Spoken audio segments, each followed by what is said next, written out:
An NBA All-Star just lost to a kid who grew up playing on concrete. We documented every contested layup and ankle-breaking move to show you exactly how an elite pro was systematically taken apart by a teenager. This is the unbelievable footage of the day the basketball world was turned completely upside down. It started like any other Tuesday in the heart of Manila, in a crowded district where laundry lines stretch between apartment buildings and the smell of fish sauce and diesel hangs thick in the air. The basketball court was nothing special, just a half-court slab of concrete wedged between a carinderia and a pawn shop, with rims that had lost their nets years ago and a surface that would scrape the skin off your knees if you fell the wrong way. But to the people of Barangay San Miguel, this was sacred ground. Every afternoon, when the heat became unbearable and the jeepneys belched black smoke into the sky, the local teenagers would gather to play the game that had become their only escape from poverty. Among them was a 17-year-old named Ricardo Mercado, a boy so thin that his collarbones push against his dark skin like twigs, yet so quick with the basketball that even the older players refused to guard him one-on-one.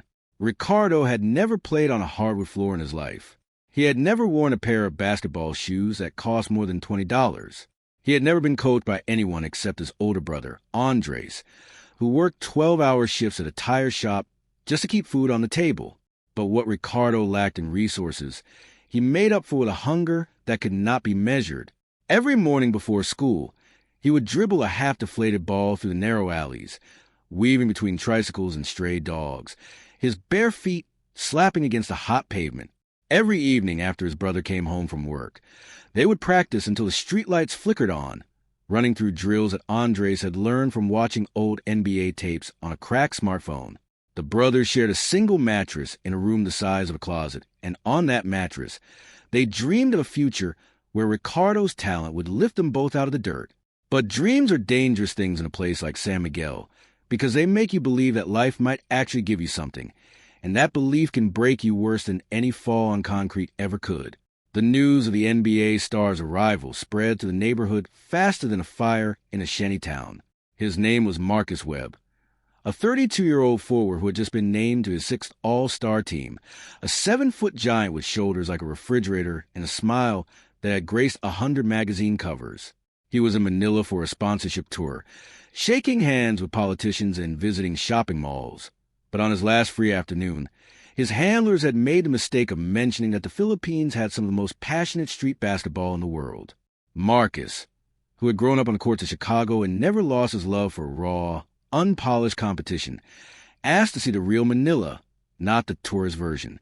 Within an hour, a convoy of black SUVs had rolled into Barangay San Miguel, and a crowd of 2,000 people had materialized from nowhere, climbing onto rooftops, hanging out of windows, and pressing so close to the chain-link fence that it bowed outward like a pregnant belly. Ricardo was in the middle of a pickup game when he heard the commotion, and when he turned to see Marcus Webb ducking under a clothesline to step onto the concrete court, his heart nearly stopped. The NBA star was wearing designer sneakers that probably cost more than everything Ricardo owned, but he moved with the easy grace of a man who had spent his whole life being the biggest, strongest, fastest person in any room. He looked around at the cracked court, the bent rim, the crowd of screaming Filipinos, and he laughed, a deep, genuine laugh that made him seem almost human. Someone handed him a ball, and he spun it on his finger, while a dozen phones recorded his every move. Then he looked down at Ricardo, who was still holding the ball from the last possession, and he said something that would change everything. "You any good, kid?" The crowd went silent, waiting for Ricardo's answer. Andres, who had just arrived from the tire shop, still wearing his grease-stained coveralls, shouted from the fence, "He's the best in this barangay, sir. But you don't have to play him if you're scared." The crowd erupted in laughter, and Marcus Webb's smile widened into a grin that did not quite reach his eyes. He had been challenged by 100 trash talkers in 100 different cities, but never by a man in oil-stained coveralls standing next to a woman selling fish heads from a cart. Marcus tossed the ball back to Ricardo and said, "First to 11, make it interesting." The game began under the kind of humidity that makes your clothes stick to your skin and your lungs feel like they are breathing through wet cotton. Marcus Webb took the ball first, a casual courtesy to the home crowd, and he sized up Ricardo like a lion sizing up a house cat. The teenager was barely 6 feet tall in his rubber sandals, a full foot shorter than professional. And when Marcus backed him down into the paint, it looked like a man pushing a child out of the way. The first basket came easily, a soft hook shot that kissed off the backboard and dropped to the rim with the gentleness of a falling leaf. The crowd groaned, but they also applauded, because even though they wanted the local boy to win, they could not help but admire the sheer size and skill of the man in front of them. Marcus jogged back to the top of the key and pointed at Ricardo with a smirk that said, "Your turn, kid." Ricardo took a deep breath and began to dribble. The ball felt different in his hands now, heavier somehow, as if the weight of 2,000 stairs had compressed it into something denser than rubber. He crossed over, fake left, and drove right, but Marcus did not even bother to move his feet. He simply reached out with one long arm and swatted the ball away like a fly. The crowd gasped, then laughed nervously. Marcus picked up the ball, shook his head, and said, "That's two." He scored again on the next possession, a turnaround jumper that Ricardo could not even contest, because Marcus's elbow was level with his forehead. 3-0, then 4-0. By the time the score reached 7-0, the initial excitement had curdled into something uncomfortable. The crowd was quieter now, and you could hear individual voices, a child asking his mother why the tall man was being so mean, an old man muttering that this was a mistake, that the boy was going to get hurt. Andres had climbed onto a stack of wooden crates, so he could see better, and his face was a mass of controlled panic. He had watched Ricardo play 1,000 games, had seen him beat players twice his size with nothing but quickness and cunning. But this was different. Marcus Webb was not just bigger. He was smarter. He anticipated every move, cut off every angle. And when Ricardo finally managed to get a shot off, a desperate floater from 12 feet, Marcus swatted it into the third row of spectators. The score became 8-0, and Marcus paused to tie his shoe, giving Ricardo a moment to breathe. That was when something shifted in the teenager's eyes. He looked over at his brother, and Andres nodded once, a small, almost imperceptible movement that carried the weight of 1,000 conversations. Ricardo stopped trying to play like a basketball player and started playing like a street kid. On the next possession, instead of attacking Marcus directly, he dribbled toward the uneven patch of concrete near the right sideline, a spot where the pavement had buckled into a shallow crater that would throw off anyone's footing. Marcus followed, but when his designer sneaker hit the crater, he stumbled just for a fraction of a second. That was all Ricardo needed. He exploded past the giant, drove to the hoop, and laid the ball off the glass with a soft touch that sent the crowd into a deafening roar. 1-8. The momentum shifted like a typhoon changing direction. Marcus Webb stopped smiling. He stopped joking. He took the ball at the top of the key with the kind of focus that had earned him playoff victories and million-dollar contracts, and he tried to bully Ricardo back into the paint. But the teenager had learned something in those first 8 possessions. He had learned that size meant nothing if he could not get into position, and he had learned that the uneven concrete, the tight sidelines, the low-hanging laundry lines, and the crowd pressed so close they could touch you, all of these things belonged to him, not to the visitor. Ricardo played defense like a mosquito, buzzing around Marcus's legs, poking at the ball, slapping at his arms, never giving him a clean look at the basket. When Marcus tried to post him up, Ricardo would drop his shoulder into the giant's thigh and push with every ounce of strength in his thin body, not to move him, but to annoy him, to throw off his balance just enough that the shot would clang off the rim. The score became 8-2, then 8-3, and the crowd found its voice again, chanting Ricardo's name in a rhythmic pulse that vibrated through the humid air. On the 4th point, Ricardo did something that would appear on every sports highlight show for the next week. He crossed Marcus over so hard that the NBA star's feet got tangled. Then he stepped back behind the three-point line, paused for just a moment to make sure the giant was watching, and launched a shot that arced so high it seemed to touch the power lines above the court. The ball splashed through the net with nothing but air, and the court erupted. 2,000 people surged forward, and the chain-link fence bowed so dangerously that a security guard had to run over and push them back. Andres was crying, tears cutting clean tracks through the grease on his cheeks, and he was not the only one. Old women who had never touched a basketball in their lives were screaming like their team had just won the championship. Marcus Webb stood at half court with his hands on his hips, breathing hard, and for the first time he looked at Ricardo not as a kid, but as an opponent. The score was 8-7 now, and the NBA star had the ball. He drove hard to the left, using his shoulder to clear space, but Ricardo anticipated the move and stepped in front of him, taking a charge that sent him sliding across the rough concrete on his back. The crowd howled for a foul, but there were no referees here, only pride and pain and the unspoken rules of the street. Marcus looked down at Ricardo, who was already scrambling to his feet, and he saw that the teenager's elbow was bleeding, a dark smear of blood mixing with the dust on his arm. He did not flinch. He did not even look at the wound. He just picked up the ball and walked to the top of the key, ready for the next possession. The game was tied at 10 when the final possession began. 10-10, first to 11, winner take all. The sun had dropped behind the apartment buildings, and the only light came from the street lamps and the glow of 2,000 phone screens recording every breath. Marcus Webb had the ball, and his face was no longer the face of a man on vacation. It was the face of a man who had something to prove, not to the crowd, not to the cameras, but to himself. He had come to Manila expecting a fun story to tell his teammates, a few easy baskets against some local kids, and instead he found a 17-year-old ghost who moved like water and refused to stay down. Ricardo crouched low, his bleeding elbow dripping onto the concrete, and he looked across at his brother, who was now standing on top of the crates with his fists clenched so tight that his knuckles had gone white.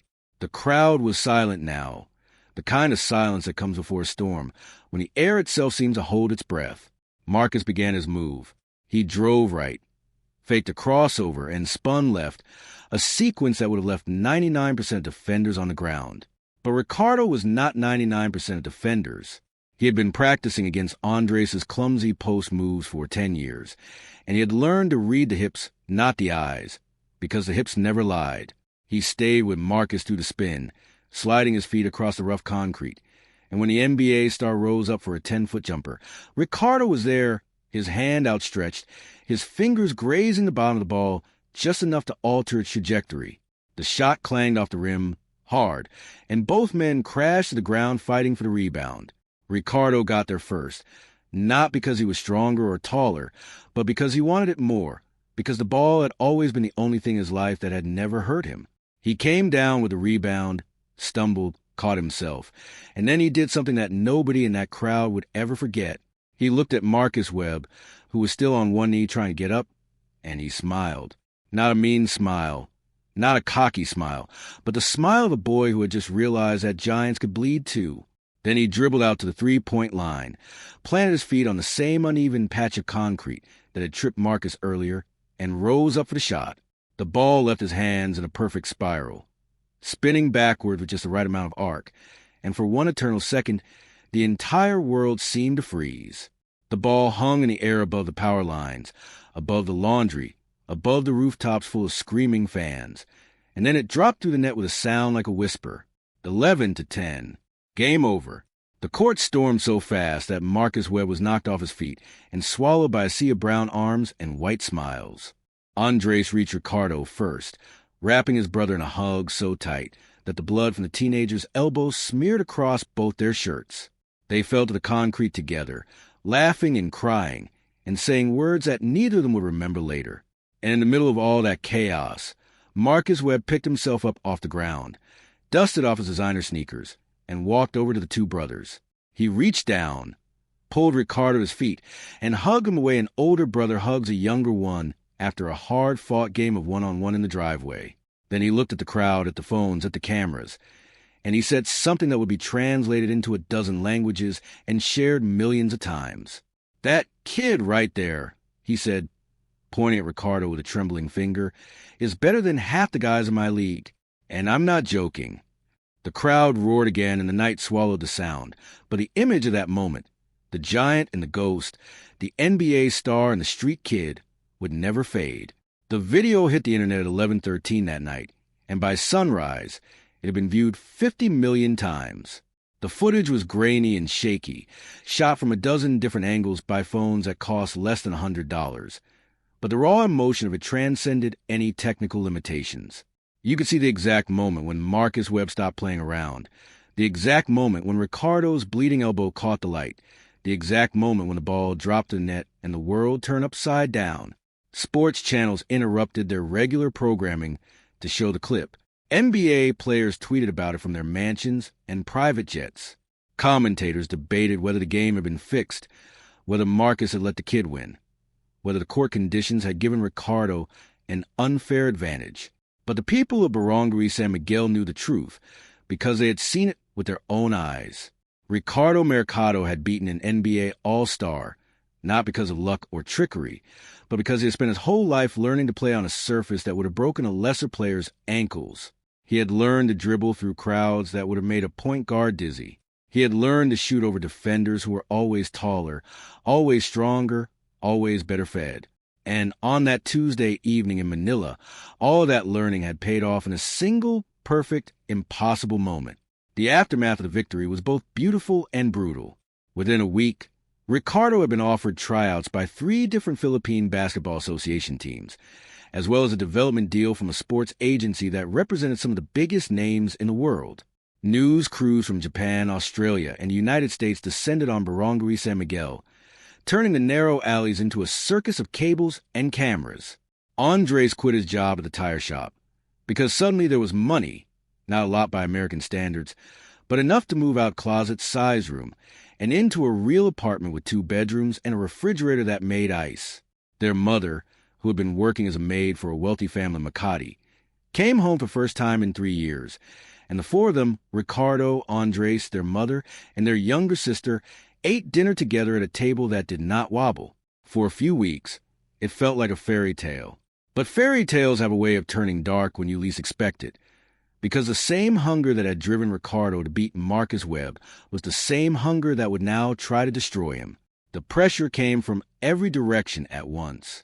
Coaches wanted Ricardo to change his shooting form.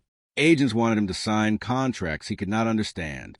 Journalists wanted him to relive the game over and over until the memory lost all its magic.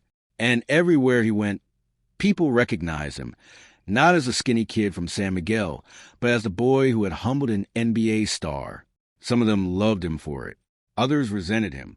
A few wanted to fight him, just to prove that they could do what Marcus Webb could not. Ricardo tried to handle it the way he had always handled everything, by playing basketball. But the game had changed. The concrete court where he had learned to dribble was now a tourist attraction, with people paying tricycle drivers to take them there so they could take selfies on the cracked pavement. The half-deflated ball he had used for years had been auctioned off for charity. The quiet evenings practicing with Andres had been replaced by organized workouts with trainers who spoke in clipped, professional sentences and checked their watches every few minutes. Andres watched his brother change, and it scared him. The boy who had once laughed after losing a tooth on a hard foul now walked around with a permanent furrow between his eyebrows. The boy who had once slept soundly on a shared mattress now lay awake at night, staring at the ceiling of their new apartment, listening to the sounds of a neighborhood that was not quite home. Something was wrong, and Andres could not figure out what it was until the night Ricardo came home with blood on his knuckles and a story about a fight at a pickup game in a different barangay. A group of older players had taunted him, called him a one-hit wonder, said that Marcus Webb had let him win out of pity. Ricardo had tried to walk away, but when one of them pushed him, he had pushed back, and then fists were flying, and then someone had pulled a knife, and then Ricardo had run. Andres cleaned his brother's hands in the kitchen sink, watching the pink water swirl down the drain. He realized that the fairy tale was over. What came next would be something else entirely. The tragedy that followed was not the kind that makes headlines, not a car accident or a shooting or a sudden illness. It was a slow, quiet kind of tragedy that happens when a dream becomes a burden. Ricardo stopped sleeping. He stopped eating. He stopped playing basketball, the one thing that had always made him feel whole. He would sit in his room for hours, staring at the wall, while Andres begged him to come out to talk, to do anything.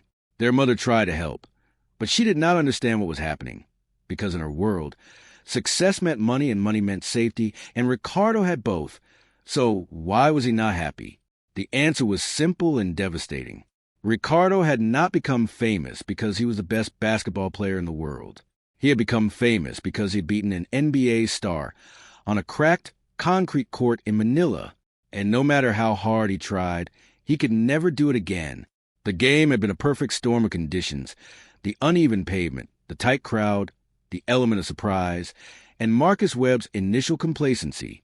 In a real gym, on a real court, with real referees and real rules, Ricardo knew that Marcus would beat him 10 times out of 10. The victory had been a beautiful lie. And Ricardo had been living inside that lie for months, pretending that he belonged in the same conversation as the giants of the game. But the lie was crumbling, and underneath it was just a 17-year-old boy who was very, very tired. The breaking point came on a Thursday night, 3 months after the game that had changed his life. Ricardo walked out of the apartment without telling anyone, and he did not come back. Andres searched for him for 12 hours, calling hospitals, police stations, the homes of every friend Ricardo had ever mentioned. It was their mother who finally found him, sitting on the concrete court in Barangay San Miguel, in the exact spot where he had hit the game-winning shot. He was holding a basketball, the same cheap, worn ball that Andres had bought for him at a street market years ago.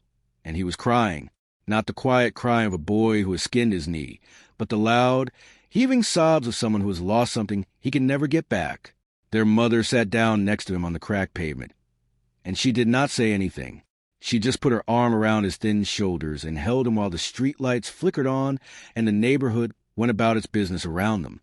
Eventually, Andres arrived, and then their sister, and the four of them sat together on that concrete court, a family held together by nothing more than love and the memory of a single impossible night. The months that followed were harder than anything Ricardo had faced on the court. He turned down the tryouts and the development deals, not because he was afraid, but because he needed to remember who he was before he became famous. He went back to school, finished his exams, and helped Andres open a small basketball training business for the children of Barangay San Miguel. They called it the Concrete Court Academy, a name that made Ricardo smile every time he said it. They taught kids how to dribble on uneven pavement, how to shoot over taller defenders, how to use the environment to their advantage. They did not charge much, just enough to cover the cost of new basketballs and the occasional repair of the court. And every evening, when the last student had gone home and the streetlights had flickered on, Ricardo and Andres would play one-on-one, just like they had when they were kids. Ricardo usually won, but sometimes Andres would get hot, hitting 3 after 3 until Ricardo had to lock in and play real defense. They would laugh and curse and shove each other, and for those few minutes, Ricardo was not the boy who beat an NBA star. He was just a kid playing basketball with his brother on a concrete court in Manila. Marcus Webb never forgot the game. In interviews, he would bring it up unprompted, telling reporters about the skinny Filipino teenager who would cross him up so hard that he had to check his ankles for damage. He sent Ricardo a signed jersey with a note that said, "Keep proving them wrong." The jersey hung on the wall of the Concrete Court Academy, right next to a faded photograph of 2 brothers hugging on a crack court, while a crowd of thousands went crazy in the background. The basketball world eventually moved on to the next viral sensation, the next impossible highlight, the next story that seemed too strange to be true. But the people of Barangay San Miguel never forgot. They told their children about the night the giant came to their neighborhood and the ghost sent him home. They pointed to the uneven patch of concrete near the right sideline, the one that had tripped Marcus Webb, and given Ricardo the opening he needed. And when their children asked if the story was really true, they would smile and say, "Go ask Ricardo yourself. He's probably at the court right now, teaching some kid how to dribble." The call came on a Tuesday, exactly 1 year after the game that had changed everything. Ricardo was at the Concrete Court Academy, running drills with a group of 10-year-olds who could barely dribble without looking at the ball, when his phone buzzed with a number he did not recognize. He almost ignored it, but something made him answer, a feeling in his gut that he had learned to trust over the past year. The voice on the other end was calm and professional, a woman who introduced herself as a producer for a major sports documentary series. They wanted to tell Ricardo's story, the full story, not just a viral clip of the game-winning shot, but everything that had come before and after. They wanted to film at the concrete court, interview his family, and follow him as he trained the next generation of street basketball players. Ricardo almost said no. He had spent the past year trying to fade back into the background, to become just another face in the crowded streets of Manila. But then he looked at the kids in front of him, their eyes wide with the same hunger he had once felt, and he thought about all the young players who would never get a chance because they did not go viral, because they did not beat an NBA star, because no one had ever filmed them playing on a cracked concrete court. He said yes, and the documentary crew arrived 3 weeks later. They were polite and respectful, nothing like the journalists who had camped outside his apartment in the aftermath of the game. They listened when he talked, asked thoughtful questions, and never once asked him to recreate the game-winning shot for cameras. The most powerful moment of the filming came when the producer asked Ricardo to take them to the spot where he had first learned to dribble, not the concrete court, but the narrow alley behind his old apartment, where the walls were so close together that he had to keep the ball between his feet. Ricardo led them there, and for the first time in a year, he picked up a basketball and dribbled through the alley, weaving between laundry lines and parked tricycles, his bare feet slapping against a hot pavement. The cameras rolled, and the crew went silent, because they were watching something that could not be faked. They were watching a boy become himself again. The documentary aired 6 months later, and it was nothing like the viral clips that had made Ricardo famous. It was slow and quiet, full of long shots of the concrete court and intimate interviews with Andres and their mother. It showed Ricardo teaching 10-year-olds how to shoot free throws, Ricardo eating rice and fried fish at a plastic table, Ricardo sitting on the court at night, staring up at the stars that were barely visible through the Manila smog. Critics called it a masterpiece, a meditation on fame, family, and the true meaning of success. Viewers wrote letters to Ricardo, not asking for autographs or selfies, but thanking him for reminding them that the best things in life are usually the simplest. Marcus Webb watched the documentary from his mansion in Los Angeles, and he called Ricardo the next day. They talked for an hour, not about basketball, but about their mothers, their brothers, their fears and failures. Marcus told Ricardo about the time he had almost quit the NBA after a devastating playoff loss, about the months he had spent questioning whether he was good enough to compete at the highest level. Ricardo told Marcus about the night he had broken down on the concrete court, about the fear that he would never be anything more than a one-hit wonder. By the time they hung up, they were not just former opponents anymore. They were friends, the kind of friends who understood each other in a way that most people never would. Andres watched the transformation from a distance, proud and terrified in equal measure. He had spent his whole life protecting his younger brother, first from the bullies in the neighborhood, then from the pressure of fame, and now from the quiet despair that had nearly swallowed him whole. But Ricardo did not need protection anymore. He had found something more valuable than fame or money or even victory. He had found peace. The final scene of the documentary showed Ricardo walking through Barangay San Miguel at dawn, before the jeepneys started running and the vendors set up their carts. He walked past the carinderia where he used to buy rice for 20 pesos, past the pawn shop where his mother had sold her wedding ring to pay for his school supplies, past the apartment building where he had shared a single mattress with his brother. He walked until he reached the concrete court, empty and quiet in the early morning light. He sat down in the center of the court, right on the spot where he had hit the game-winning shot, and he placed his hand flat on the rough surface. The camera zoomed in on his face, and for a long moment he did not say anything.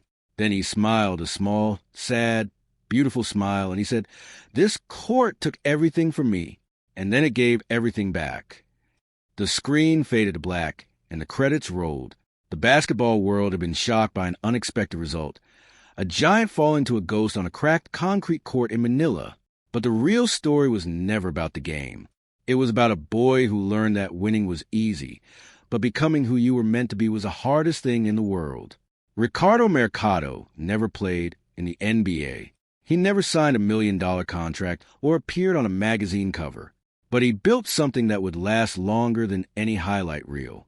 He built a place where the next generation of Filipino street kids could learn a dream without being destroyed by those same dreams. And every evening, when the last student had gone home and the street lights flickered on, he would play one-on-one with his brother on the same cracked concrete court where everything had begun. The court was still uneven. The rim was still bent. The nets were still missing. But none of that mattered, because the game had never been about the court. It had always been about the heart of the boy who refused to stay down.